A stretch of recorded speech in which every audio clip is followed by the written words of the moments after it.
Husky 真係一個比較多人話佢係容易有問題嘅，因為即係點講啊？佢會拆屋啦，首先，跟住咧就係會放飛啦，成日唔見狗啦，係啦，跟住又玩到癲晒啦，即係又唔係咁聽話啦，係啦，失控啦，係咪特別真係呢一個狗比較多呢一啲問題嘅咧？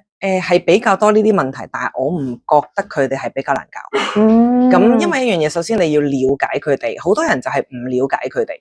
咁咩叫唔了解佢哋咧？好似 Husky 本身佢係喺極度寒冷嘅地方度生活嘅，咁而你將佢搬咗香港，咁其實嗰個環境對於佢哋嚟講，其實都比較熱，比較辛苦。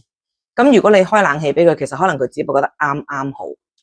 係啦，咁但係咧，如果你唔開冷氣俾佢啦，你要佢出街嘅時候冇冷氣噶嘛，佢去適應某啲地方嘅時候，可能佢就會覺得好熱。好啦，你自己試想下，你個人如果你夏天着住件มิ้出街，你個人會點？喂，到未啊？好熱啊，好多嘢講。係啦，咁甚至乎嘅就係佢哋本身嘅工作係做咩嘅？拉屎。冇錯，你喺香港拉咩啊？喺屋企拉手指，冇嘢做啊。咁所以其實佢哋變咗咧好悶，同埋佢嘅精力咧焗住咗喺個身體入邊，好辛苦啊。所以就拆屋咯，種嘢。冇錯。咁我成日都形容一樣嘢嘅，有時 Covid 嘅時候，可能大家試想下啦。大家可能有機會都坐過14日喺屋企。係。咁如果咧生活得好忙碌嘅香港人咧，可能頭10日你都好自在嘅。哇，終於放假爽。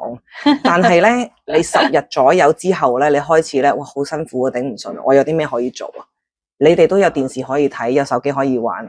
但係隻狗咧，咩都冇。咁所以佢唯有可以做咩啊？我見到有啲咩好似好玩嘅，咬下咬下，咁咪玩嗰樣嘢。咁所以咪咬下咬下，又懶多啲，咬下咬下又懶多啲。你唔能夠滿足到佢嘅需要啊。咁所以佢咪會破壞咯。